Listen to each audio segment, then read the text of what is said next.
Now meet the villain of our story, a typewriter that watches, listens, and records everything.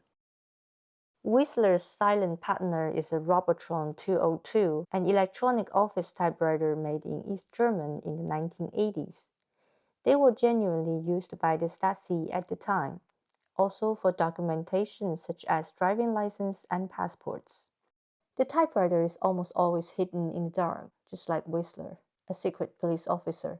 This is a conscious choice to indicate its secret nature that should not come to light, as it is used to record the daily events and conversations in Draymond's apartment. The reports produced by this typewriter speak for Whistler's choices of action. The Stasi kept an enormous archive of files on about 5.6 million East Germans. In 1992, these files were declassified, and those citizens could read their files on request. It must have been devastating to read them, knowing someone had once spied on you so closely.